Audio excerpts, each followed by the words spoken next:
And now, it's time for another Dice Tower review with Tom Vasel. Today we're going to take a look at a game that came out on Kickstarter from Stonemaier Games called Viticulture. It's the strategic game of winemaking. It comes in an awfully odd-shaped box, and I mean it fits. It's a sturdy box, but just it's a different shape than most of the boxes. No big deal. Just thought that was something interesting. But you're not here to hear about the box. You're here to hear about the gameplay. Let's get to it.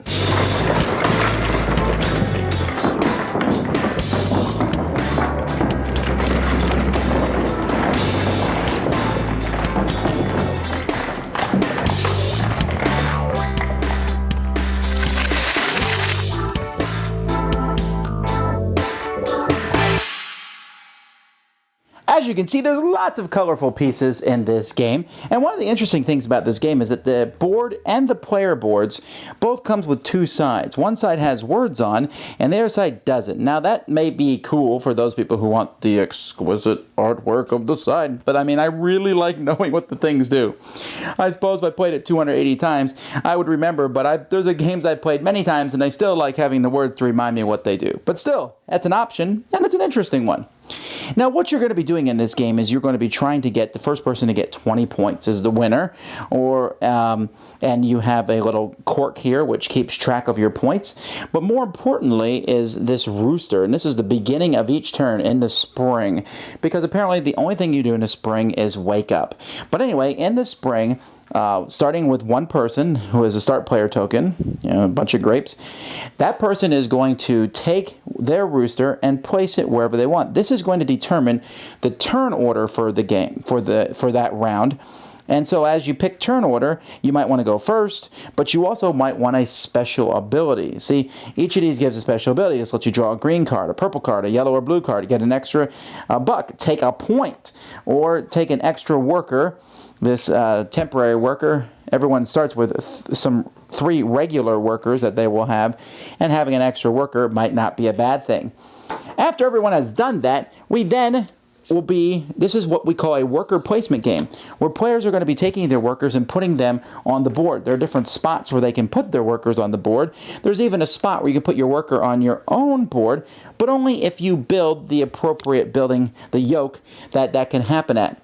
Now, what makes this game different than other worker placement games is that there's a summer and a winter section. So first, everybody in turn order places one at a time workers here until everybody passes. Then when you go to winter phase, you will do the same thing, only with the workers you have left over. So if you use them all up over the summer, you won't have them in the winter. Now, each of these spots where you can put workers, you'll notice that there's some of them are colored, some of them have dotted, because not every spot is used in smaller player games.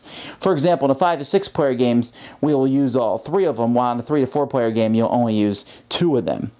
Now, when you place your worker out, you get to take the action of that area. Like, for example, here, you can sell grapes. But if you take the middle spot, you get a bonus here. I get a point when I sell grapes. Down here, I can plant fields. But if I go to the middle spot, I can plant an additional field. So let's talk about what the whole point of this game is. It's about getting points. And to get points, you will fulfill wine orders. As the game progresses, you'll be drawing these wine cards, and you can, in the wintertime, one of the spots allows you to fulfill a wine order.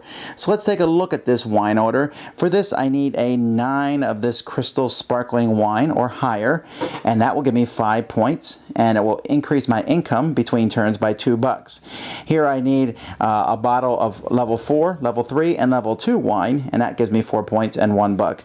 Here I need a bottle of at least 6 red wine and at least 6 white wine. So that's what I need to do. So I need to have bottles, and there's these little markers here. As the game progresses, you will have these bottles of the different colored wines, and that's how you score points. You say, well, wait a minute, how do I get those bottles of wine?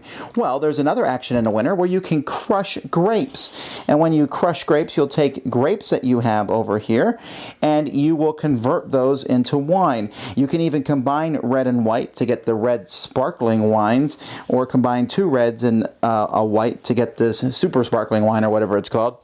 And you'll do that by putting them here. Between each turn of the game, if you haven't sold wine or sold your grapes, they all age by 1, so they'll all go up higher. as the game progresses, but that's how you get the wine, by crushing the grapes.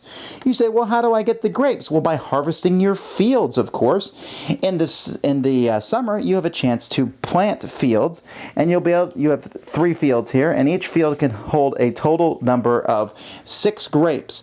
So for example here, you can see that this Chardonnay grapes will give me 4 white grapes, while over here the Pinot gives me 1 red and 1 white, and I can have up to 6. So if I had 2 of these here, I'll get 2 red and 2 white when I harvest that field.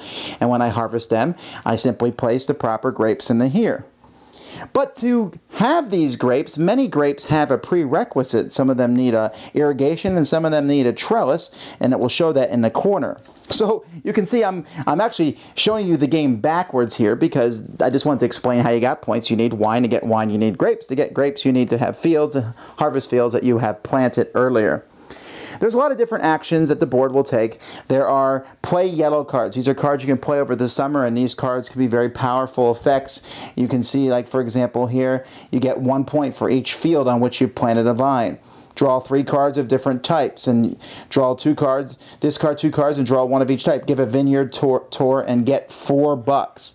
So there's different cards. These can be played during the summer. There's also winter cards that can be played during the winter in a similar spot. Here's this place where you draw more of the wine order cards, purple cards. Here's a spot where you will harvest 1 of your fields, or 2 if you go to the middle. Here is where you crush grapes over here to change grapes to wine. Here's where you fulfill your orders, and you get an extra point if you take the middle one. Over here, you can spend $4 to train a new worker, so that on future turns you'll have extra workers that you can use. Here's where you plant fields in the summertime. Here's where you build structures. Here's where you can just give people a tour of your vineyard and make some money. Although you can always put people here in this spot and make $1 if you have nothing else to do with workers. And so there's all the different places. Now, when you build buildings, you'll want to build buildings down here. And interestingly enough, the game comes with a different shaped piece for each building. That's down here. So when you build these buildings, for example, if you build the windmill, you actually have a little windmill to put on your sheet. So what are the buildings important? Well, you need irrigation and trellises. You build those so that you can put certain types of grapes in your farm. You build the yoke so you have an extra spot that lets you uproot vines that you put in your field or harvest new ones. You can build the tasting room so that when you give a vineyard tour, you get a victory point. When you build the windmill, whenever you plant a vine, you get a victory point. And then you can build a medium and large cellar. Your wines can't go any farther than this spot here until you build the small cellar, and they can't go any farther than that spot till you build the large cellar. So that's the way the game works. You'll be drawing a yellow card or blue card between the summer and winter, so that you'll always get some of those cards as the game progresses. But for the most part, you just will keep doing round and round and round until one person has won the game by getting 20 victory points. I also mentioned earlier there was an income over here. Whenever you fulfill wine, your income goes up, so between years you can get some money that way.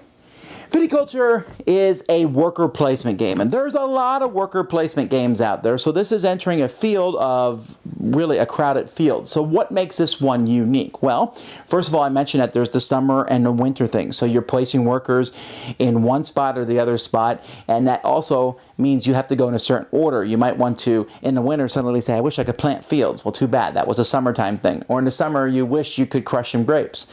Well, that's all well and good. You can sell them and make some money that way, but maybe you have to wait till the winter.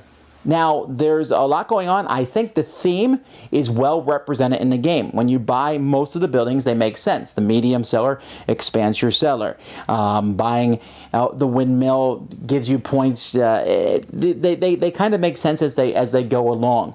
The changing of the grapes into wine, crushing the grapes, the theme has a very strong flavor, especially with the very well-designed board, the well-designed cards. My favorite mechanic in the game is the wake-up mechanic. I really enjoy that type of thing where I can go first but don't get as good of a bonus as you, and so there will be kind of that agonizing choice. Do I want a victory point and end up going 6, or do I need that extra worker? At the beginning of the game, money will be very tight, and as the game progresses, it will become less and less of a problem as you have more and more ways to get it. And if there's any problems with the game, I don't think it's a perfect game. I think it's a good, solid worker placement game, but I think there's a couple problems with it. One of those problems, I think, is that the summer and winter cards, if you get the right card at the right time, those cards can be very powerful. They're very good cards. I mean, it never hurts to have a hand of them. I mean, you have a hand limit between turns you have to discard down to, but come on, those cards are just so useful, and sometimes being able to play 2 of those cards can literally swing the game to your side. My other problem with the game is that when you get to the last turns of the game, as you see people getting closer and closer to 20 points, there's not a whole lot of alternative ways to do anything. You fulfill those wine things. That's the way to get your most points. And if you can't fulfill one on your turn, maybe someone blocked you from worker placement, there's no backup way. There's no way kind of to buy points with money. There's no way to do something else. So if you get shut out on the last turn or so, for whatever reason, anything can happen. It can be kind of like, well, that's it. I'm just playing through this last turn or two for the motions. Now, that's not a game killer thing. It's just something I noticed. High quality of the components is here, and it is a good game, one that flows smoothly. 6 players is probably too long of a game. I think it will play best with 4 or 5, but it is a nice offering. It looks like a very well-published, well-thought-through, streamlined worker placement game, Viticulture. Thanks so much for watching the Dice Tower videos. Find more great videos and reviews, as well as our top-rated audio podcast at Dicetower.com. You can also find other great shows at DicetowerNetwork.com. I'm Eric Summerer, and you've been watching The Dice Tower. The Dice Tower is sponsored by Cool Stuff Inc., where you can find great games for great prices. Cool stuff in stock. Check them out at CoolStuffInc.com. Shut the door!